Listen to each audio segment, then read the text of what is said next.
نمٹاتے ہیں۔ سوال پوچھا ہے جی کسی نے، مفتی صاحب جب آپ حدیث بیان کرتے ہیں تو برائے مہربانی حدیث کا حوالہ بھی بتا دیا کریں۔ دیکھو جب میں حدیث بیان کرتا ہوں تو ہم نے جو حدیثیں پڑھی ہوئی ہیں ان کے حافظے کی بیس پر بیان کرتا ہوں۔ اب بیان میں کون سی حدیث کس وقت آئے گی یہ مجھے پہلے سے نہیں پتہ ہوتا کہ میں پہلے سے حوالہ نکال کے رکھوں۔ تو اب جیسے کوئی، یہ تو واضح و نصیحت کی مجلس ہے نا، بیان چل رہا ہے، کوئی حدیث آئی تو مجھے یاد آ گیا کہ اس موضوع پر یہ حدیث ہے، میں نے وہ حدیث بعض دفعہ عربی الفاظ سنا دیتا ہوں اس کے، تو اتنی میری طرف سے گارنٹی ہے کہ وہ حدیث صحیح بھی ہوگی اور حدیث کی مستند کتاب میں بھی موجود ہوگی۔ تو اس لیے میں لوگوں کو کہتا ہوں کہ اگر کبھی کوئی ایسی حدیث، میری تو شادی نہیں ہو رہی بھائی، آپ مجھے کیوں پہنا رہے ہیں یار، میری تو ہوتی رہتی ہے، جزاک اللہ جی۔ چلیں جس کی بھی شادی ہوئی ہم یہی سمجھیں گے کہ ہماری خوشیاں ہیں نا، جو کوئی مسلمان ایک شادی شدہ ہو جائے تو ہمیں بھی خوشی ہوگی نا، جزاک اللہ۔ چلو بھائی، تو اللہ تعالیٰ مبارک کرے جی۔ اچھا بھائی، تو جب بھی کوئی ایسا کوئی ہو نا تو وہ حدیث ہوتی ہے اس پہ، اور میں حدیث بتا رہا ہوتا ہوں، اس کا نمبر نہیں بتا رہا ہوتا، اس کی وجہ یہ ہے کہ میرا تو واضح و نصیحت کی مجلس ہے، اس میں تو موضوع کے حساب سے حدیثیں آتی رہیں گی۔ تو جب موضوع کے حساب سے حدیثیں آتی رہیں گی تو مجھے پہلے نہیں پتا ہوتا کہ کون، میں تو بیان کرتا ہوں فی البدیہی۔ یہ کیا ہے بھائی؟ اچھا، میرے بیان تو فی البدیہی ہوتے ہیں نا، ہاں جو علمی کلپ میرے ریکارڈ ہوتے ہیں اختلافی مسائل ہوں یا اس پہ، تو اس پہ پھر میں پورے ریفرنس دیتا ہوں، تو وہ آپ دیکھ سکتے ہیں یوٹیوب پہ پورے اس میں حدیث کے نمبر بھی آ رہے ہوتے ہیں۔ تراویح کے مسئلے پر جو میرا آڈیو بیان ہے اس میں ایک حدیث کا بلکہ پوری سندیں بھی پڑی ہوئی ہیں، صرف ریفرنس نہیں ہے، پوری سند، راویوں کی پوری تحقیق۔ تو وہ ہے بہت کم اختلافی مسائل پہ، آپ یہ کہہ سکتے ہیں۔ اس کی وجہ بھی ہے کہ اختلافی مسائل کو ہم زیادہ چھیڑتے نہیں ہیں، چھیڑتے اس لیے نہیں ہیں کہ جتنا ان کو چھیڑو نا، یہ ایک مولانا نے بڑی پیاری مثال دی ہے کہ یہ جو آج کل لوگ کہہ رہے ہیں نا فرقواریت ختم کر رہے ہیں، ان کی مثال بالکل ایسے ہے جیسے ایک آدمی کو شکایت پہنچی کسی کی کہ وہ گالیاں بہت دیتا ہے، اس کو بلا کے کسی نے پوچھا یار میں نے تمہارے بارے میں سنا ہے کہ تم گالیاں بہت دیتے ہو۔ اس نے کہا کس بغیرت نے کہا کہ میں گالیاں دیتا ہوں، کس الو کے پٹھے نے کہا کہ میں گالیاں، پھر جو فحش گالیاں شروع کی، اور پھر کہہ رہا ہے کہ جس بغیرت نے بھی یہ کہا ہے میں گالیاں دیتا ہوں، خدا کی قسم اس الو کے پٹھے نے غلط کہا ہے۔ تو یہ جو آج کل نئے اسکالرز آ رہے ہیں نا فرقہ واریت ختم کرنے کے لیے، یہ بالکل یہ کام کر رہے ہیں کہ آپ کے ایٹیٹیوڈ سے پتہ چلتا ہے کہ آپ فرقہ واریت کو کم کرنے کے بجائے اور زیادہ آگ لگا رہے ہیں، اور دعویٰ یہ ہوتا ہے ہم سب کو قرآن حدیث پہ جمع کر رہے ہیں۔ آپ قرآن حدیث پہ جمع نہیں کر رہے، قرآن حدیث پہ جو آپ کی اپنی رائے ہے نا وہ پوری امت پہ تھوپ رہے ہو آپ، اس تھوپنے کو آپ کہہ رہے ہو یہ قرآن حدیث پہ امت جمع ہو رہی ہے۔ اور بار بار میں ایک بات کہوں، جس کمبخت کا یوٹیوب پہ مذہبی چینل نہیں چلتا نا وہ مولویوں کو گالیاں دینا شروع کر دیتا ہے، پھر ہٹ ہوتا ہے وہ، یہ مولوی ایسے کرتے ہیں، یہ مولوی ایسے، تو یہ مولوی ایسے، تو یہ مولوی ایسے، تو یہ مولویوں کو نہیں پتا، میں بتاؤں گا آپ کو۔ تو لوگ کہتے ہیں یار یہ ہے کوئی بندہ آیا ہے مارکیٹ میں، یہ منجن بیچنے کا سب سے سستا اور سب سے بہترین طریقہ ہے۔ بھائی سارے مولوی ٹھیک نہیں ہے، ہمیں پہلے ساری دنیا کو پتا ہے، سارے تو کہیں بھی ٹھیک نہیں ہوتے نا، تو یہ کیا بات ہے مولوی ایسے تو مولوی ایسے تو مولوی ایسے۔ ابھی ایک محترم نے ایک کلپ ریکارڈ کروایا ڈراپ شپنگ کے حوالے سے کہ ڈراپ شپنگ اسلام میں جائز ہے، یہ مولویوں نے غلط گائیڈ کیا ہوا ہے۔ حالانکہ مولویوں نے ڈراپ شپنگ کی ساری صورتوں کو حرام قرار نہیں دیا، جو حرام تھی ان کا بھی آلٹرنیٹ بتایا ہے، حالانکہ مولوی کے ذمہ آلٹرنیٹ بتانا نہیں ہے، اس لیے بتایا ہے کہ لوگ تجارت کریں۔ بھائی یہ حرام صورت ہے، اس کو یوں کر لو گے تو یہ کیا ہو جائے گی، جائز ہو جائے گی، لیکن وہی بات ہے کلپ چلے گا نہیں جب تک مولویوں کو برا ہوا۔ تمہیں ڈراپ شپنگ کے خرید و فروخت کے مسائل کا تمہیں کیا پتا؟ دو حدیثیں کوٹ کی ہے، ایک حدیث یہ ہے کہ نبی صلی اللہ علیہ وسلم نے وہ چیز جو آپ کے پاس نہیں ہے، لا تبع ما لیس عندک، اب میں پوری حدیث پڑھ رہا ہوں نا، اب آپ کہے حدیث کا نمبر کوڈ نہیں کر رہا، تو بھائی میں پوری عربی میں الفاظ آپ کو سنا رہا ہوں، اور میں اس لیے نمبر کوڈ نہیں کر رہا کہ میں پہلے سے یہ موضوع پر بات کرنے کے لیے تیار تھوڑی تھا، یہ تو کسی نے ابھی بات ذہن میں آ گئی تو میں اب بتا رہا ہوں، تو یہ تو زیادہ ایک علمیت کی بات ہے کہ آپ کو بغیر اطلاع کے ٹاپک دے دیا جائے اور آپ اس پہ حدیثیں پیش کرنا شروع کر دیں۔ تو کوڈ جو حوالہ جو میں نہیں دے رہا نا، اس لیے کہ پہلے سے تھوڑی مجھے، میں ڈاکٹر ذاکر نائک تھوڑی ہوں میں اتنی ساری حدیثوں کے نمبر یاد کر کے لے کر آؤں میں آپ کے سامنے۔ تو ڈاکٹر صاحب کی اپنی ایک فیلڈ ہے، اس میں وہ ماسٹر ہیں، لیکن ہر آدمی ہر وقت حوالوں کے ساتھ بیٹھا ہوا نہیں ہوتا. ہاں یہ میرا چیلنج ہے کہ یہ حدیث نہ ہو تو پھر آپ بتانا مجھے, آپ گوگل پہ لکھو گے آ جائے گی یہ حدیث. تو آپ صلی اللہ علیہ وسلم نے بیع, اور ڈاکٹر ذاکر نائک سے بھی جب آپ خرید و فروخت کے مسائل کی حدیثیں پوچھیں گے تو عین ممکن ہے ان کو بھی حوالہ یاد نہ ہو, کیونکہ جس فیلڈ میں انہوں نے محنت کی ہے, اس میں زندگی کھپائی ہے, اس میں انہوں نے کمال پیدا کیا ہے. تو میں پھر بھی بتا دوں ان کا حافظہ غیر معمولی ہے. وہ جو ان کی خوبی ہے اس کا انکار, یہ تو چڑھتے سورج کا انکار ہوگا نا. لیکن وہ بھی اسپیسیفک ایک خاص فیلڈ میں, ہر فیلڈ میں کوئی بھی آدمی ماہر نہیں ہوتا کہ ہر چیز میں ہی جناب وہ آگے نکل جائے. تو حدیث میں ایک طرف آتا ہے, خوب سمجھ لیں, ڈراپ شپنگ میں نا بہت غلط گائیڈنس مل رہی ہے لوگوں کو. حدیث میں آتا ہے کہ ان صاحب نے کہا کہ حدیث میں آتا ہے کہ بھئی جو چیز تمہارے پاس نہیں ہے اسے مت بیچو. میں اس کے عربی الفاظ سنا رہا ہوں, لا تبع ما لیس عندک, جو چیز آپ کے پاس نہیں ہے آپ اس کو آگے نہیں بیچ سکتے. ڈراپ شپنگ میں بسا اوقات ایسا ہو رہا ہے کہ ایک چیز آپ نے خریدی نہیں ہے اور آپ بیچ رہے ہیں اس کو. اس بیس پہ علماء کہتے ہیں ڈراپ شپنگ میں یہ والی خرید و فروخت, یہ نہیں کہ ڈراپ شپنگ ہی حرام ہے, ڈراپ شپنگ میں اگر خرید و فروخت کا یہ طریقہ ہوگا تو یہ جائز نہیں ہے. اب ان محترم نے کلپ بنا دیا کہ یہ مولوی یہ والی حدیث گویا شو یہ کیا کہ یہ بتا رہے ہیں, دوسری والی نہیں بتا رہے. دوسری حدیث جس میں آتا ہے کہ ایک صحابی نے عرض کیا, پورے میں مفہوم اپنے الفاظ میں حدیث کا بیان کر رہا ہوں, کہ بیع سلم کہتے ہیں اس خرید و فروخت کو, کہ ایک چیز مارکیٹ میں ہے نہیں. تو صحابہ نے عرض کیا کہ یا رسول اللہ, ہمیں ظاہر ہے ہمیں فصل اگانی ہے, تو ہمارے پاس تو ہمیں ایڈوانس میں پیسہ چاہیے ہوتا ہے, بعد میں فصل اگے گی تو ہم اس کو بیچیں گے.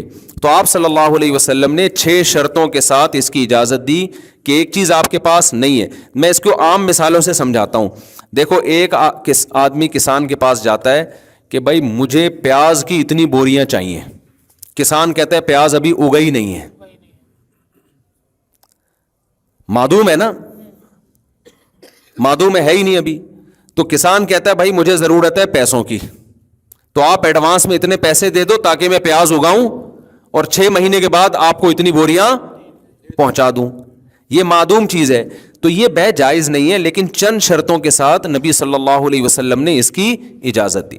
وہ شرطیں یہ ہیں کہ جس چیز کو خریدا جا رہا ہے, نمبر 1 یہ کہ پیمنٹ کیش ہو جائے گی, ساری پیمنٹ آپ کیا کریں گے, دونوں چیزیں ادھار پہ نہیں ہوں گی, ایڈوانس پیمنٹ آپ کو کرنی پڑے گی پہلے.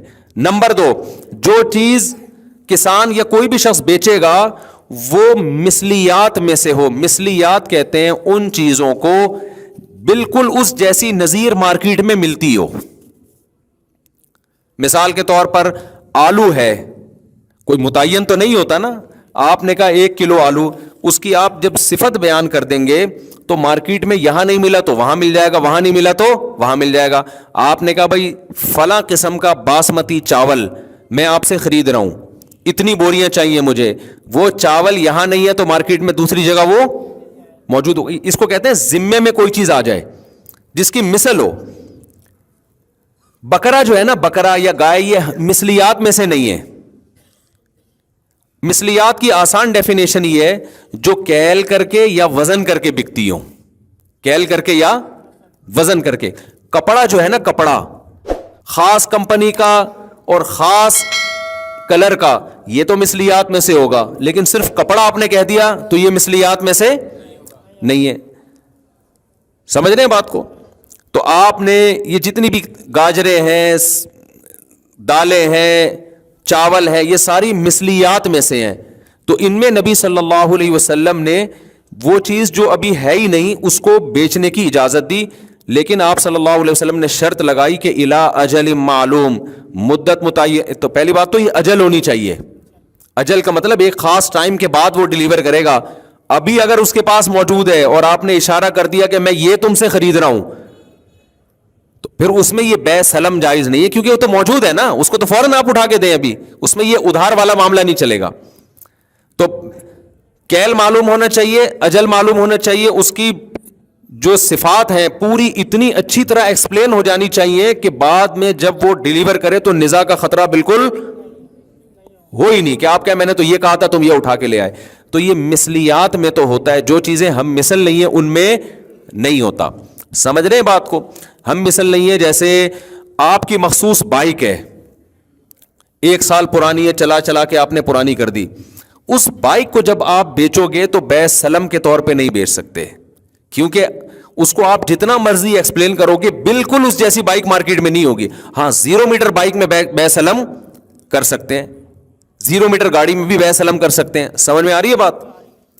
0 میٹر گاڑی, کیونکہ کمپنیوں کی 0 میٹر گاڑیاں آپ ماڈل بتا دیں, رجسٹریشن کا جو سال ہے وہ بتا دیں, تو وہ سب ایک ہی جیسی ہوتی ہیں. تو اس طرح سے بے سلم کی شریعت میں اجازت ہے. یہ خلاف قیاس ہے. تو خلاف قیاس کا مطلب ہوتا ہے جن شرطوں کے ساتھ اجازت ملے گی انہی شرطوں کے ساتھ آپ یہ بے معدوم کر سکتے ہیں, اس کے علاوہ نہیں کر سکتے. تو ان شرطوں میں پوری امت کا اجماع ہے کہ وہ فوراً نہیں ہو, وہ ابھی موجود نہیں ہونی چاہیے, یعنی متعین نہیں ہونی چاہیے. ڈراپ شپنگ میں آپ بے سلم نہیں. ڈراپ شپنگ میں مسئلہ یہ ہے کہ بہت ساری چیزیں جو ابھی آپ کی ملکیت میں نہیں آئی ہیں آپ وہ آگے بیچ رہے ہوتے ہیں. تو اس کا طریقہ شریعت نے یہ بتایا ہے کہ آپ قبضہ کیے بغیر بیچے نہیں, یا تو بے سلم کریں, اس میں بے سلم کریں. سلم کا مطلب یہ کہ آپ اس سے کہیں بھائی یہ چیز ابھی تمہارے پاس کمپنی کے پاس موجود نہیں ہے, اور بے سلم میں کم سے کم مدت 1 مہینہ ہے. 1 مہینے سے پہلے اگر وہ ڈیلیور کرنے کی وعدہ کر لیتا ہے تو اس میں بے سلم جائز نہیں ہے. سمجھ میں آ رہی ہے بات؟ کیونکہ یہ شریعت نے ایک عام قاعدے سے ہٹ کے ہمیں اجازت دی ہے. تو اس میں اگر وہ 1 مہینے سے پہلے ڈیلیور کر سکتا ہے تو پھر آپ کو 1 مہینے تک انتظار کرنا پڑے گا, کیونکہ معدوم چیز کی بے نہیں, معدوم کہتے ہیں جو موجود ہی نہیں, اس کی بے نہیں ہو سکتی. تو یہ سارے جوئے اور سٹے کی صورتیں روکنے کے لیے شریعت نے پابندیاں لگائی ہیں. تو ان پابندیوں کو گورا فالو نہیں کرتا, آپ کو فالو کرنا پڑے گا. تو آپ نے کیا کرنا ہے کہ اگر سلم کے طریقے پر کسی کمپنی کی گاڑی بک کرانی ہے تو 6 مہینے بعد, 1 مہینے بعد, 2 مہینے بعد آپ بک کرا سکتے ہیں, لیکن پیمنٹ کیا کرنی پڑے گی؟ ایڈوانس میں. ایسا نہیں ہو سکتا پیمنٹ بھی بعد میں اور چیز بھی بعد میں ڈیلیور ہو, یہ نہیں ہو سکتا. دوسرا مثلیات میں ہوگا, جو متعین چیزیں ہوتی ہیں یہ چیز اس میں نہیں ہوتا. ڈراپ شپنگ میں بے سلم بعض صورتوں میں بے سلم بن رہی ہوتی ہے, بعض صورتوں میں بتا رہا ہوتا ہے یہ پروڈکٹ ہے, یہ میں تمہیں بیچ رہا ہوں, تو یہ اس میں آپ بے سلم کے طور پر اس کو نہیں خرید سکتے کیونکہ یہ تو متعین ہے. اس میں اگر آپ نے خرید کے آگے بیچ دیا تو یہ سمجھا جائے گا معدوم چیز کو بیچ رہے ہیں, وہ چیز جس کے آپ مالک نہیں بنے. اور صرف مالک بننا بھی ضروری نہیں ہے, اس کا قبضہ ہونا بھی ضروری ہے. تو آپ اس کو خریدیں, خریدنے کے بعد قبضہ کریں, قبضے کے بعد آگے بیچیں گے آپ اس کو. سمجھ میں آ رہی ہے بات کہ نہیں آ رہی؟ اس سے پہلے آپ کے لیے بیچنا جائز نہیں ہے. بیچ دیا تو پروفٹ حلال نہیں ہے آپ کے لیے.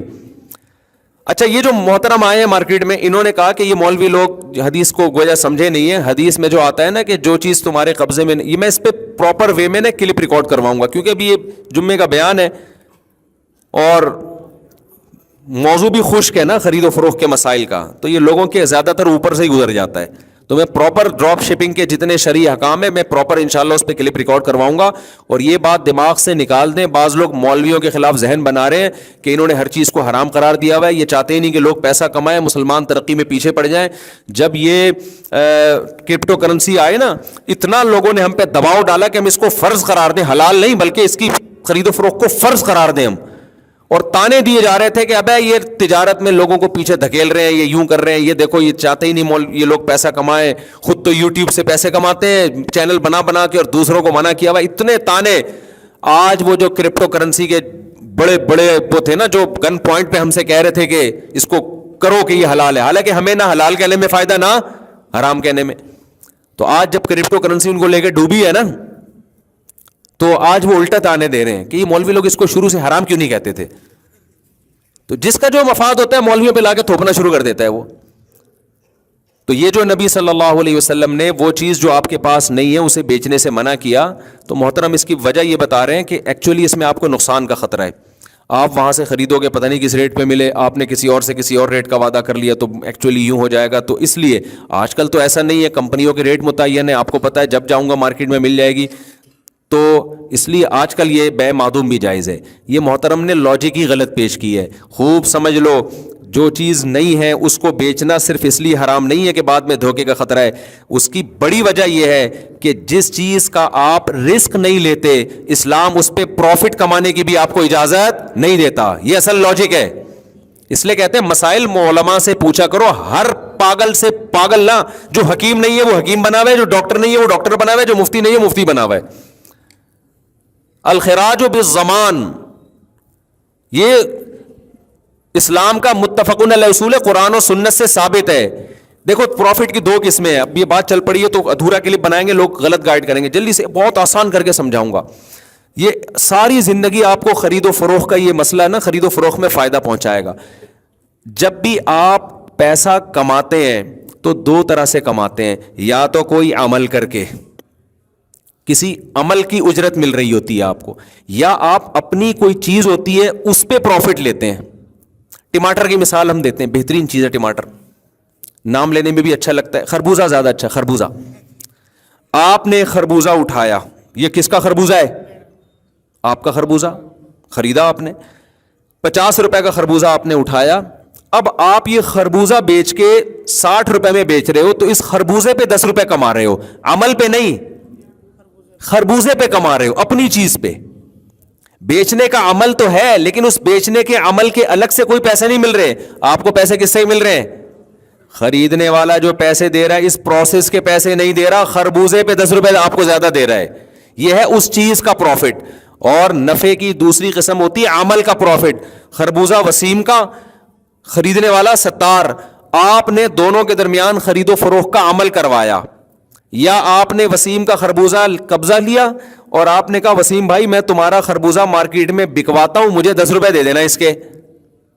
آپ مارکیٹ میں لے جا کے آپ نے یہ غفار بھائی کو پہنا دیا, کیونکہ ہمارے ہاں یہ ناروے سے ہیں, ان کو نہیں پتا, ہمارے ہاں چیزیں بیچی نہیں جاتی, ہمارے ہاں پہنائی جاتی ہے. اس پہنانے کا کمیشن ملتا ہے کہ تو نے کتنے میں پہنایا. اب یہ پہنا ہے بڑی مزے کی اصطلاح, یہ جس کو جو پہناتا ہے اس کو ہی پتا ہے, ڈکشنری میں نہیں ملے گا آپ کو یہ. اب یہ خربوزہ آپ کا تھا نہیں, تو آپ نے 10 روپے کمائے کیسے اس پہ؟ حلال ہو سکتے ہیں؟ نہیں. حلال یہاں پر اس لیے ہے کہ آپ نے یہ پہنانے کا جو عمل ہے نا, اس عمل کے پیسے ملے ہیں آپ کو. سمجھ میں آ رہی ہے؟ یہ خرید و فروخت کے نا ایک بہت ضابطہ ہے, یہ تاجر لوگ اس کو کھوپڑی میں اچھی طرح سے بٹھا لیں, یہ بہت فائدہ دے گا انشاءاللہ. ایک ہوتی ہے عمل کی اجرت, ایک ہوتا ہے اس چیز کی کا نفع جو آپ کی ہے. تو عمل کی اجرت تو اس میں ایک شرط ہے کہ عمل جائز ہو اور اجرت متعین ہو. آئی بات سمجھ میں؟ عمل جائز ہو اور اجرت بولو متعین. یہ دو طرح سے جائز ہے. ایک تیسری طریقے سے بھی جائز ہے یہ کہ جس کو مزاربت کہتے ہیں. آپ نے اپنی پیسہ دیا کسی کو 10 لاکھ روپے, یہ 10 لاکھ سے بھائی تو بزنس کر, پیسہ آپ کا ہے, عمل کس کا ہے؟ عمل اس کا ہے. تو اجرت متعین نہیں کی آپ نے, بلکہ آپ نے کہا تجھے عمل کے پیسے ملیں گے, لیکن کتنے؟ جتنا پروفٹ ہوگا نا اس میں سے اتنے % تیرا, اتنے % میرا. یہاں بھی اجرت متعین نہیں ہے, لیکن اسلام نے اس کی بھی اجازت دی ہے, لیکن یہ بھی عمل کی اجرت ہے. سمجھتے ہو؟ جس نے پیسہ انویسٹ کیا اس کو عمل کی اجرت نہیں مل رہی, اس کو اس کی چیزوں کی اجرت مل رہی ہے. لیکن جو محنت کر رہا ہے اس کو اجرت چیزوں کی نہیں مل رہی, اس کو کس کی مل رہی ہے؟ عمل کی مل رہی ہے. آئی بات سمجھ میں؟ اب عمل کی اجرت میں تو کوئی رسک نہیں ہے آپ کا, کیونکہ آپ کا کچھ لگا ہی نہیں ہے, تو رسک کہاں سے ہو گیا؟ سارا رسک انویسٹر کا ہوتا ہے, لاس کس کا ہوتا ہے؟ انویسٹر کا. تو جب عمل کی اجرت لیتے ہیں تو اس میں جو رسک ہوتا ہے نا صرف اتنا ہوتا ہے کہ عمل ضائع ہو جائے گا آپ کا. مثال کے طور پر آپ خربوزہ لے کے گئے مارکیٹ میں, بہت سے لوگوں کو پہنانے کی کوشش کی, لیکن ان کو کوئی پہلے کیلے پہنا چکا تھا, اب ان کو خربوزے کی ضرورت ہے ہی نہیں, یا آپ سے اچھا خربوزہ کوئی ان کو پہلے پہنا چکا تھا. آپ کا سارا دن ضائع ہو گیا. آپ نے آ کے وسیم بھائی کو خربوزہ پکڑایا, بولا اپنا خربوزہ پکڑ میری بلا سے. تو رسک آپ کا یہ ہے کہ آپ کو پروفٹ بھی نہیں ملا, لیکن آپ کی محنت کیا ہو گئی؟ ضائع. یہ رسک. لیکن جہاں چیز آئے گی نا, ایسٹ آئیں گے یا پیسہ آئے گا, اس پہ جب آپ پروفٹ کماؤ گے تو شریعت کہتی ہے اس پیسے کا رسک آپ کو لینا پڑے گا. عمل تو آپ کر نہیں رہے, رسک لینا پڑے گا. زمان کا کیا مطلب؟ اس کنڈیشن میں یہ پیسہ ایک دفعہ آئے یا یہ چیز آئے کہ ضائع ہو تو آپ کا نقصان سمجھا جائے. اب میں اس کو ذرا مثال سے سمجھاتا ہوں. مثال کے طور پر ان کے پاس خربوزے کی ایک پیٹی پڑی ہوئی ہے. میں عمل کی اجرت نہیں لے رہا کہ ان کا خربوزہ کسی کو پہناؤں, میں چاہتا ہوں اس خربوزے کو سے جو پروفٹ ہو نا, تو اس خربوزے پہ میں اتنا پروفٹ کماؤں. تو شریعت کہتی ہے کہ یہ خربوزہ پہلے آپ اپنے قبضے میں لیں گے, اس کے بعد آگے کسی کو بیچیں گے. کیوں؟ اپنے قبضے میں لینے کا فائدہ یہ ہوگا, چاہے ایک سیکنڈ کے لیے قبضے میں آئے, کہ اس دوران یہ ہلاک ہو گیا تو نقصان کس کا ہوگا؟ آپ کا ہوگا. اس کنڈیشن میں آنا ضروری ہے, کیونکہ جس چیز کی ہلاکت کا رسک آپ نہیں لیتے اس پہ پروفٹ بھی آپ نہیں کما سکتے. بات آ رہی ہے سمجھ میں؟ اب دیکھو خربوزہ ان کے پاس پڑا ہوا ہے, یہ ہے وسیم بھائی, فرض آپ کا نام کیا ہے؟ عبد الرؤف بھائی ہے, چشمہ لگایا ہوا ہے انہوں نے, خربوزہ ان کے پاس پڑا ہوا ہے, ایک پیٹی پڑی ہوئی ہے. میں آ گیا جی مارکیٹ میں, میرا 1 روپیہ بھی نہیں لگا, میری کوئی محنت بھی نہیں. میں نے کیا کیا؟ آپ کا نام کیا حضرت؟ علی حیدر بھائی سے میں نے کہا کہ علی حیدر بھائی میں آپ کو خربوزے کی ایک پیٹی بیچ رہا ہوں. اچھا, میں نے ان سے پوچھا بھائی یہ 500 روپے کا خربوزہ ہے, 500 روپے کی پیٹی. انہوں نے کہا 500 کی ملتی نہیں ہے, لیکن چلو فرض کر لیتے ہیں نا 500 کی پیٹی ہے. میں نے کہا یار ٹھیک ہے جی 500 کی پیٹی ہے نا. یہ بیچارہ خربوزے کی پیٹی لے کے بیٹھا ہوا ہے, کوئی آسمانی آفت آتی ہے اس کی ٹینشن, اس میں کیڑا لگ جاتا ہے اس کی ٹینشن, مارکیٹ سے یہ لے کر آیا, سب کچھ اگایا اس نے یا جو بھی کیا, ساری ٹینشن اس نے لی ہے. میں بیچ میں گنا بن کے آیا, میں نے کہا بھائی ٹینشن فری لائف گزارو. میں نے کہا کہ بھائی آپ کو میں خربوزہ بیچ رہا ہوں, بتا کتنے کا؟ آپ نے کہا بھائی ٹھیک ہے میں 600 میں لوں گا. مجھے 100 روپے کا سیدھا پروفٹ مل رہا ہے. میں نے کیا کیا, میں نے جب یہاں سے پتہ چل کے میں نے ان کو بیچ دیا وہ, اور کہا آپ کے گھر پہنچا رہے ہیں ہم. آپ کے گھر کیا کر رہے ہیں ہم؟ پہنچا رہے. اس کو میں نے بولا تو اٹھا کے ڈائریکٹ ان کے گھر پہنچا دے. اب یہ جو لے کے جائے گا نا راستے میں, سارا رسک کس کا ہے؟ اس کا ہے. سارا رسک کس کا ہے؟ اس کا ہے. یہ جب وہاں جا کے پہنچائے گا مجھے کوئی ٹینشن نہیں ہوگی, میں آرام سے بیٹھا ہوا ہوں. اس میں کیڑا نکل آئے, اس میں کوئی مسئلہ ہو جائے, اس میں کوئی جالی نکلے, سارا رسک کس کا ہے؟ میں نے تو یہاں سے بھرنا ہے. تو شریعت کہتی ہے بیچ میں گھنا بن کے کیوں پیسے کما رہا ہے؟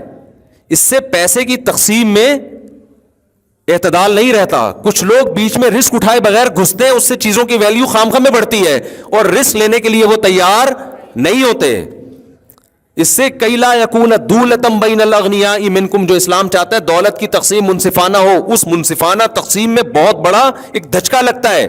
اسلام نے مجھے یہ پابند کیا ہے بھائی یا تو کمیشن ایجنٹ بن جا, سیدھا اس کو بول کہ بھائی میں تمہارا خربوزہ بکواؤں گا, اس کو میں اس بکوانے کے عمل کے اتنے پیسے لوں گا, فی خربوزہ لوں گا یا متعین کمیشن لوں گا, لیکن سارا رسک تمہارا ہوگا, تم بری ذمہ نہیں ہو سکتے. تو وہ سوچ لے کہ میں رسک اٹھانے کے لیے تیار ہوں اور اس کو فری پھوکٹ میں 10 روپے دینے کے لیے تیار ہوں یا نہیں, ورنہ مجھے کیا ضرورت, میں خود ہی کسٹمر تلاش کر لوں گا.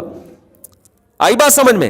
یا پھر یہ ہے کہ میں یہ کہتا ہوں کہ بھائی آپ اس سے میرا کوئی لنک ہی نہیں ہے, میں ان کو کہتا ہوں کہ تمہیں خربوزے کی پیٹی چاہیے نا, میں دلا دوں گا. میں چاہ ہی نہیں رہا کہ میں کسی کا کمیشن ایجنٹ بنوں, یا کیونکہ اس صورت میں نا یہ تیار نہیں ہوگا, یہ کہے گا بھائی یہاں سے اٹھا کے میں پہنچاؤں, رسک میں لوں, ایسا نہیں ہو سکتا. میں تمہارے کسٹمر کو دے رہا ہوں تو رسک تم نے لینا ہے, سارا مسئلہ رسک کا ہے. تو اسلام یہ کہتا ہے کہ جب آپ نے یہاں سے خریدا ہے تو آپ قبضے میں, صرف خریدنا بھی کافی نہیں ہے, قبضے میں لیں گے. اور قبضہ میں اتنا ضروری ہے کہ رسک ٹرانسفر ہو جائے. قبضے میں یہ ضروری نہیں کہ میں اٹھا کے اپنی جیب میں رکھوں, قبضے میں یہ بھی ہے کہ خربوزے کی پیٹی یہ نکال کے الگ کر دے کہ بھئی یہ پیٹی عام پیٹیوں سے ممتاز ہو گئی, جدا ہو گئی. اب مفتی صاحب کچھ بھی ہو گیا نا, یہ نقصان کس کا ہے؟ آپ کا مال یہاں سائڈ پہ لگا ہوا ہے, میں جانوں آپ جانیں, یہ ہم نے آپ کا باپ بندہ بیچ کے اٹھاؤ نہیں اٹھا. اس دوران اگر میں بیچ دیتا ہوں تو جائز ہے. کیوں؟ جب اس نے نکال کے وہ آٹے کی تھیلی یا خربوزے کی پیٹی الگ کر دی اور بتا دیا کہ آپ کا یہ مال پڑا ہوا ہے عام خربوزوں سے کیا ہے, الگ ہے. جب تک عام خربوزوں میں مکس تھا تو ہم کیسے, نقصان ہوگا تو کیسے پتہ چلائیں گے کہ اس کا نقصان ہوا ہے کہ اس کا نقصان ہوا ہے؟ رسک کا پتہ کیسے چلے گا؟ تو جب ہم نے خربوزے کی پیٹی یا آٹے کی بوری الگ کر دی تو اور بتا دیا بھائی یہ آپ کی آٹے کی بوری پڑی ہے, چاہے اس کی ویڈیو بنا کے بھیج دیں, تصویر بھیج دیں, یا ویسے بتا دیں بھائی یہ آپ کا آٹا ہے, اب ہم اس سے کیا ہیں, بری سے یہ متعین آٹا ہے, یہ ہم نے سارے آٹوں کی تھیلیوں سے الگ کر دیا ہے, اب یہ میرے رسک میں آ گیا. اب آگے میں بیچوں گا تو میرے لیے شرعاً بیچنا کیا ہے, جائز ہے. عمل کے پیسے نہیں لے رہا, اس پروڈکٹ پہ میں کمیشن لے رہا ہوں. تو پروڈکٹ پہ کمیشن اس وقت تک نہیں لے سکتے جب تک وہ پروڈکٹ آپ کے زمان میں داخل نہ ہو جائے, اس کا رسک آپ اٹھائیں گے, وہ نہیں اٹھائے گا. تو ڈراپ شپنگ میں جب تک یہ زمان ٹرانسفر نہیں ہوتا اس وقت تک آپ کے لیے اس کو آگے بیچنا جائز نہیں ہے. سمجھتے ہو؟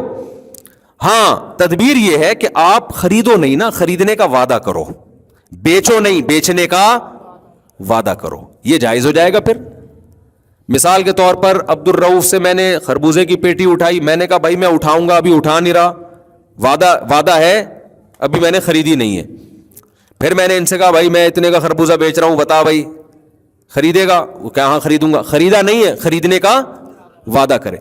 تو صرف وعدہ, اس وعدے کی بیس پہ میں اس کو کہتا ہوں یار یہ اٹھا کے اس کے گھر دے آ, یہ اٹھا کے گھر دے آئے, پھر ان کے پاس رکھا ہوا ہے. تو میں ان سے کہتا ہوں یہ آپ ابھی میری یہ والی بے مکمل نہیں ہوئی ہے, کیونکہ ابھی میرے قبضے میں چیز نہیں آئی ہے. میں ان سے کہتا ہوں یار وہ فلاں کا خربوزے کی پیٹی آ رہی ہے, میری طرف سے قبضہ کر لو آپ, میرے وکیل بن کے. اس نے قبضہ کر لیا تو اب مالک کون بن گیا؟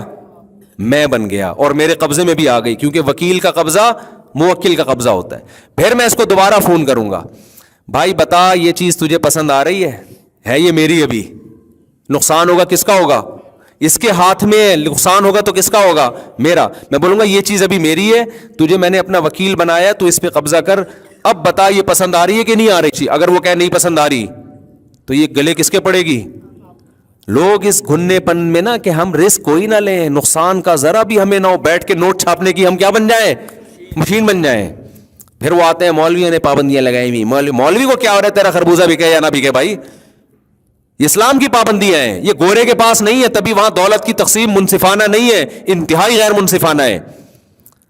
تو اب میں ان کو فون کروں گا, آپ کا کیا نام تھا؟ علی حیدر صاحب کو میں فون کروں گا, خربوزے کی پیٹی پہنچ گئی؟ ہاں جی پہنچ گئی. آپ نے میری طرف سے قبضہ کر لیا؟ ہاں جی قبضہ کر لیا. یہ میری پیٹی ہے, آپ کی پیٹی نہیں ہے, اس کو ذرا سنبھال کے رکھیے گا. اچھا بتائے خرید رہے کہ میں نہیں خرید رہا؟ تو یہ لالے پڑ جائیں گے کس کو؟ میں کہوں گا تیرا باپ بھی خریدے گا. ٹھیک ہے, کچھ بھی کہہ سکتے ہیں, دھمکیاں دے سکتے ہیں, جب تک یہ خریدے گا نہیں, یہ نقصان, یہ رسک کس کا ہے؟ میرا رسک ہے. تو پھر اگلی بے ہوگی کہ بھئی یہ پسند آیا؟ ہاں جی پسند آیا. ٹھیک ہے بتاؤ خریدتے ہو؟ ہاں جی میں نے آپ سے یہ 600 کی خریدی, مال بالکل ٹھیک ہے, میں نے آپ کو بیچی. ڈراپ شپنگ والے اکثر یہ کہہ رہے ہوتے ہیں کہ ہم اس کو اگر وہ واپس کر دے تو ہم واپس لے لیتے ہیں. اتنا کافی نہیں ہے. دیکھو وہ جو واپس لیتے ہیں نا, وہ بکنے کے بعد واپسی کا آپشن ایک الگ چیز ہے, بکنے سے پہلے واپسی کا آپشن ہونا چاہیے. اس کو دکھا کے آپ سودا ڈن کریں کہ اب, اور دکھا کے بھی نہیں, اس کو پکڑائیں, اس کو بتائیں کہ آپ میرا وکیل بن کے قبضہ کر رہے ہو. یہ سب چیزیں نہیں ہو رہی ہوتی, سمجھتے ہو؟ تو یہ کرنا پڑے گا. اور آسان حل اس کا یہ کہ آپ کمیشن ایجنٹ بن جائیں. سیدھا سیدھا آپ عبد الرؤف سے بولیں کہ عبد الرؤف بھائی میں تمہارا خربوزہ علی حیدر کو بکواؤں گا, اور میں تمہارے لیے کسٹمر لے کر آؤں گا, فی خربوزہ مجھے اتنا پروفٹ چاہیے. ٹھیک ہے نا, 500 کی پیٹی ہوگی تو مجھے 100 روپے اس میں چاہیے. علی حیدر بھائی بولتے ہیں ٹھیک ہے یار میرے پاس تو ٹائم نہیں ہے کسٹمر کا, تم انٹرنیٹ پہ تمہیں کسٹمر بہت ملتے ہیں, ان کو میں نے خربوزے کی تصویر دی, ہاں بھائی پسند ہے, خربوزہ ان کا ہے, اور یہ ساری ڈیلیوری چارجز بھی ان کے ہوں گے, رسک بھی یہ لیں گے, ان کو میں نے پہلے بتا دیا. تو پھر سیدھا سیدھا یہ پہنچائیں تو ہم پھر عمل کی اجرت لے رہے ہیں, خربوزے کی اجرت نہیں لے رہے. یہ آسان طریقہ ہے, یا تو خریدنے کا بیچنے کا وعدہ کریں یا عمل پہ کمیشن لیں, تو کمیشن ایجنٹ بن کے. لیکن کمیشن ایجنٹ بننے میں سارا رسک بیچنے والے کا رہے گا. ڈراپ شپنگ میں بیچنے والا رسک نہیں لے رہا ہوتا, وہ کہتا ہے آپ جہاں کہو گے پہنچائیں گے. ٹھیک ہے نا, آپ کا بندہ جہاں سے اٹھا لے تو وہ رسک کس کا ہوگا؟ آپ کا ہوگا, ہمارا نہیں ہوگا. اگر وہ رسک اپنا لے رہا ہے تو ٹھیک ہے, لیکن پھر اس میں آپ کسٹمر کو یہ بتاؤ گے کہ میں کسی کی طرف سے, یعنی موکل کو یہ بتاؤ گے جس کے آپ وکیل بن رہے ہو کہ میں آپ کا مال بکوانے کے پیسے لے رہا ہوں, اور جب تک یہ وہاں ڈیلیور نہیں ہو جاتا سارا رسک آپ کا ہوگا. تو یہ ایکسپلین جب تک میں اس کو انشاءاللہ, ابھی تو جمعے کا بیان ہے نا, تو اس میں ہم چیزیں مرتب کر کے نہیں ہے. ڈراپ شپنگ پہ میں پوری ڈیٹیل کے ساتھ انشاءاللہ کلپ ریکارڈ کرواؤں گا, اس کے شرعی احکام کیا کیا ہیں وہ ذرا آسانی سے سمجھ میں آ جائیں گے انشاءاللہ. صلو علی الحبیب. جلدی سے سوال دے دو. ہو رہے تو میرا ابھی تو ڈراپ شپنگ مقصد نہیں تھا, ابھی تو یہ تھا کہ لوگوں نے نا اپنی بزنس ہے, تو جو جس کے مولوی خلاف اس کو لگے کہ یہ مولانا کے فتوے کی وجہ سے میری تجارت کو نقصان ہو, تو مولویوں کو برا بھلا کہنا شروع کر دیتا ہے. وہ ایک گولڈن کی کے نام سے آیا تھا کہ 5 آدمیوں کو یہ پروڈکٹ بیچو, وہ آگے جتنے 5 کو بیچیں گے فری میں آپ کو کمیشن ملے گا. علماء نے اس کے خلاف آواز اٹھائی, یہ جائز نہیں ہے. اس وقت بھی لوگوں نے مولویوں کا بہن مولویوں کے چکروں میں نہ پڑو. او بھائی آپ کو تو فائدہ ہو رہا ہے, آخر میں جو بندے بچیں گے نا, جن کو آگے 5 آدمی پہنانے والے ملیں گے ہی نہیں, ان کا بیڑا غرق ہو جائے گا. تو اسلام کی پابندیاں انسانیت کے فائدے کے لیے ہوتی ہیں, مولویوں کے فائدے کے لیے یا مولویوں کے نقصان کے لیے نہیں ہوتی. سمجھتے ہو؟ جو آپ حدیث بیان کرتے ہیں برائے میرا حدیث وہی جلدی عرض ہے کہ کوئٹہ شہر میں پل کے نیچے مسجد تعمیر کی گئی ہے، جبکہ شرعاً مسجد معلّہ تک ہے. آیا اس میں نماز پڑھنا جائز ہے؟ اس میں 5 وقت نماز ہو رہی ہے، جمعہ بھی ہو رہا ہے. دیکھو جب مسجد ایک ہوا میں یعنی زمین پہ تیار ہوتی ہے، اوپر کوئی عمارت نہ ہو، تو جب زمین خریدی جائے گی نا تو وہ تو عرش معلّہ تک ہوگی. لیکن اگر پہلے سے کوئی تعمیر پہلے موجود ہے، وہ پہلے کر لی تعمیر، پھر جب نیچے مسجد بن رہی ہے تو وہ تعمیر خود بخود اس سے خارج ہوتی ہے. مثال کے طور پر آپ نے کہیں زمین لی اور وقف کر دی مسجد کے لیے، اب اوپر تعمیر نہیں ہو سکتی، اس کے ہوگی تو مسجد ہی کے لیے ہوگی. لیکن آپ نے کیا کیا، زمین لے کر وقف نہیں کی، آپ نے کہا ہم مسجد یا مسجد سے متعلقہ چیزیں اس پہ بنائیں گے، ابھی وقف نہیں کی ہے. مسجد لی اور اوپر پہلے دکانیں بنا دی آپ نے کہ یار مسجد کی تعمیر کے لیے، مسجد کے جو اخراجات پورے کرنے کے لیے ہم اوپر دکانیں بنا دیں. پہلے دکانیں بنا دی، اوپر گھر بنا دیے، جو مرضی بناتے رہیں. وقف بعد میں کریں آپ، کہ وقف یہ کیا ہے، یہ نیچے کا حصہ وقف ہے، تو اب اوپر تعمیر کیا ہوگی، وہ جو بنی ہوئی وہ جائز ہوگی. تو پل چونکہ پہلے سے بنا ہوا ہے، کوئٹہ میں جہاں بھی یہ مسجد کی بات کر رہے ہیں، پل پہلے سے کیا ہے، بنا ہوا ہے، تو اس کے نیچے جب مسجد بنے گی تو پل والا حصہ خود بخود پہلے سے خارج ہوگا. تو لہذا وہ شرعاً درست مسجد ہے، اس میں نماز جائز ہے اگر کسی نے وقف کر دی. آپ نے کہا تھا کہ گھر سے زیادہ کاروبار بہتر ہے، میں نے گھر بیچ دیا، اب کاروبار بھی کوئی بتائیں. لو بھیا اللہ کے بندو، کاروبار میں تو یہ بتایا کاروبار بہتر ہے، کون سا بہتر ہے آپ کے لیے، کیا سوٹیبل ہے، یہ تو کاروباری لوگ بتائیں گے، میں تھوڑی بتاؤں گا. اور کاروباری لوگ بھی نہیں بتائیں گے کیونکہ وہ بھی نہیں بتاتے. کون چاہتا ہے کہ یہ بھی کاروبار کر کے مالدار بن جائے؟ اگر کوئی بتائیں گے. ایک صاحب پرسوں میرے پاس آئے، کہنے لگے ایک اسٹیٹ ایجنٹ نے مفتی صاحب مجھے پلاٹ بتایا ہے، وہ کہہ رہے 15-20 لاکھ روپے لگاؤ، اتنا پروفٹ دے گا نا اس میں، فائدہ کہ آپ کی سوچ سے بھی زیادہ. میں نے کہا بالکل بھی مت لگاؤ. میرا ان صاحب سے باقاعدہ پڈا ہوا، مجھے بار بار کہہ رہے ہیں کہ یار میں اپنا لگا رہے تھے، حالانکہ میرے پیسے نہیں لگا رہے. وہ کہہ رہے ہیں وہ اسٹیٹ ایجنٹ نے مجھے بتایا اتنی بہترین لوکیشن ہے، آپ خود جا کے تحقیق کر لیں. اور میں نے کہا بھائی اگر اسٹیٹ ایجنٹ یہ کہہ رہا ہے نا کہ یہاں لگاؤ بہت فائدہ ہے، تو اس کا مطلب یہاں تو بالکل بھی فائدہ نہیں ہے. وہ کہہ رہے یار آپ کیسی باتیں کر رہے ہو. میں نے کہا آپ کیسی باتیں کر رہے ہو، مجھے تو یہ سمجھ میں نہیں آ رہا. اگر اتنا ہے تو خود کے کیوں نہیں لگا رہا؟ انہوں نے کہا اصل میں اس کے پاس پیسے نہیں ہوں گے. او بھائی 10-15 لاکھ روپے اسٹیٹ ایجنٹ کے لیے کلیکٹ کرنا کوئی مشکل نہیں ہے، اتنا پروفٹ کے ڈبل دے کے چلے جائے گا. لوگوں کی سمجھ میں ہی نہیں آ رہی ہے باتیں. بھائی آپ کو ہر آدمی اپنا منجن بیچ رہا ہے آپ کے فائدے کے لیے. کوئی پاگل ہی ہوگا جو آپ کو مشورہ دے گا. ابا مشورے نہیں دے رہے آج کل سوری ابا تو دے رہے، لیکن وہ ابا جو یہاں بیان نہیں سن رہے. ہر آدمی چاہتا ہے یار اگر کوئی پروفیٹیبل جگہ ہے تو میں لگاؤں نا اپنا، وہ آپ کو کیوں. اور اسٹیٹ ایجنٹ تو وہ تو ویسے ہی، یعنی سوکن اگر سوکن کو مشورہ دے رہی ہے کہ آپ یہ میک اپ لگاؤ تو زیادہ اچھی لگو گی، یہ تو یہ ہو گیا نا. اس کا مطلب بھائی وہ ڈسٹیمپر، وہ ڈیزل لگوا رہی ہے، وہ گریس، وہ میک اپ کی جگہ کیا ہے، سوکن کو مشورہ دے کہ تم یہ والا میک اپ لگاؤ تو تم زیادہ خوبصورت لگو گی. بھائی یہ تو سوکن کو چاہیے یہ والا تو اب لگائے ہی نہیں. ٹھیک ہے، تو اسٹیٹ ایجنٹ تو خود وہاں پراپرٹی پہ پیسہ کمانے کے لیے بیٹھا ہوا ہے. وہ پبلک کو مشورہ دے کہ یہاں لگا دو تو پروفٹ زیادہ ہوگا، تو وہ تو بیوقوف ہے بھائی. وہ اپنا پروفٹ کمائے گا، وہ آپ سے ادھار لے لے گا. وہ اصل میں ہو یہ رہا ہے کہ ہو سکتا ہے پروفٹ ہو اس میں زیادہ، لیکن رسک بھی زیادہ ہوگا. تو وہ چاہ رہا ہوگا یار وسیم بھائی کے لگوا دو، ڈوب گئے تو ان کے ڈوبیں گے، پروفٹ ہو گیا تو دونوں کا پروفٹ، میرا کمیشن ان کا پروفٹ. ہاں چند اسٹیٹ ایجنٹ ہیں جو اچھے بھی ہیں، لیکن بہت بہت تھوڑے ہیں، وہ بہت ہی مارکیٹ میں آٹے میں نمک کے برابر ہیں، ورنہ میجورٹی ایسی تھوڑی ہے. تو وہی ہوا 3-4 سال پہلے مزاربت، چند سال پہلے نا وہی صاحب ان کے کوئی ریلیٹیو تھے، مزاربت میں پیسہ لگا رہے تھے. نہیں وہ جو مزاربت اسکینڈل چلا ہے نا کہ جی اتنے بڑے مفتی صاحب ہیں، وہ مفتی صاحب تو غلط نہیں ہو سکتے، وہ تو فلاں مدرسے کے ہیں، وہ تو فلاں مدرسے کے، اور پیسہ آنا شروع، اور اتنا آ رہا ہے اتنا جا رہا ہے. میں چیخ رہا تھا اس وقت، لوگوں کو بتا رہا تھا بھائی یہ فراڈ ہے، خدا کی لیے نہیں لگاؤ پیسے، ڈوب جائیں گے. اتنا کوئی نہیں کما کے دے سکتا کہ اتنے پیسے لے رہا ہو اور اتنے لوٹا رہا ہو. لیکن ہوس انسان کو اندھا کر دیتی ہے. ہمارے جامع رشید میں بھی آئے وہ, میں نے کہا بھائی میں تو اس مجلس میں ہی نہیں بیٹھوں گا. وہ پارک میں لے کے نا علماء کو بیٹھ گئے کہ یوں ہے, ان کا کوئی نمائندہ آیا تھا, وہ سب اکثر زیادہ تر علماء, ارے بھائی یہ زبردست. میں نے کہا بھائی ہمیں تجربے ہیں, ہم اللہ کا شکر ہے نیک لوگوں کو پیسے دے کے الحمدللہ ہاتھ جھاڑ کے بیٹھ چکے ہیں. سارے نمازیوں کو, داڑھی والوں ہی کو ہم نے دیے ہیں. جو لے رہا ہوتا ہے نا اس وقت بڑے سرخ آپ کو جنت کے باغ دکھائے گا. اور یاد رکھو جو کما کے دے رہا ہے نا وہ زیادہ ڈینجرس ہے, کیونکہ وہ دے کے اعتماد بحال کر کے بڑا گیم کھیلنا چاہتا ہے. میں تو آپ کو بتاؤں کسی کو پیسے دوں نا, تھوڑے پیسے دیے لے کے بھاگ جائے, اللہ کا شکر ادا کرتا ہوں کہ شکر ہے ان پیسوں میں مجھے یہ پتا چل گیا کہ یہ ابھی اس کی ایک اور مثال دیتا ہوں. اس رمضان میں نے کھجور کا بزنس کیا. یہ بھی جو رمضان گزرا ہے نا, میری اپنی کمپنی میں نام نہیں بتاتا لوگوں کو تاکہ اس کو میں کیش نہیں کرانا چاہتا نا اپنے نام کے ساتھ. تو میں مختلف بزنس کے تجربے کرتا رہتا ہوں.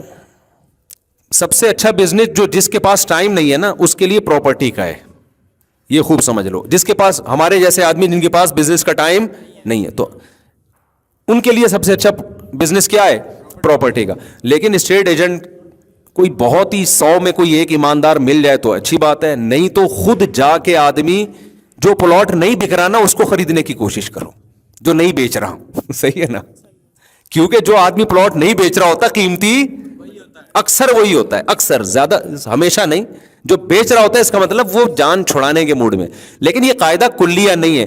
مطلب یہ ہے کہ آپ خود سے جا کے کرو تو پھر اس میں ایک سفید کالر کے ساتھ آدمی اچھا بزنس کر سکتا ہے.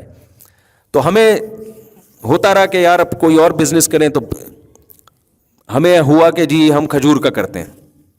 ہمارے ایک دوست تھے, میں نے ان سے رابطہ کیا, بہت وہ آدمی ایماندار ہے. لوگ ہوتے نہیں ہیں لیکن میں نے بتایا نا 100 میں ایک آدھ ایماندار بھی ہوتا ہے. تو میں نے ان کو بولا کہ بھائی میرے پاس تو ٹائم نہیں ہے, یہ اتنے لاکھ روپے آپ پکڑو, رمضان میں کھجور دے دنا دن. کھجور تو اتنی بکتی ہے مارکیٹ میں کہ دے دنا دن. سب سمجھا رہے ہیں مفتی صاحب کیا پلاٹوں میں, رمضان کھجور کا ہے بھائی, رمضان میں کیا بکے گا؟ کھجور. میں نے اس کے ذمے لگایا, میں نے کہا سارا پیسہ میرا, ساری ٹینشن تیری, میرے پاس ٹائم نہیں ہے. یہ پیسہ چند لاکھ روپے میں نے ان کو پکڑائے بھائی تم نے, اور وہ بندہ بھی ایماندار ہے, محنتی بھی ہے. انہوں نے جناب سروے کیا, جی کھجور اتنے کی ملتی ہے فلانے, تو بڑا مال اٹھا لیا نا کھجور کا سستے میں, بہت بڑی کوانٹٹی میں. یہ پورا ہم نے کرائے کا گھر لیا ہوا, کمرہ بھر گیا اس کھجوروں سے. اور دے دنا دن مزدور آ رہے ہیں, پیکنگ, ہاں بھائی ڈبے کیا ہو رہے ہیں, کھجوروں کی پیکنگ ہو رہی ہے. ہم جا کے نا چیک کر رہے ہیں, جا کے میرا اسٹائل وہاں جا کے, کام صحیح ہو رہا ہے؟ ہاں بھائی ابھی ٹائم نہیں ہے, میں ذرا مسئلہ بتانے جا رہا ہوں, بیان ہے میرا, میں جا رہا ہوں. کام صحیح ہو رہا ہے بھائی. ہمیں لگا کہ رمضان کے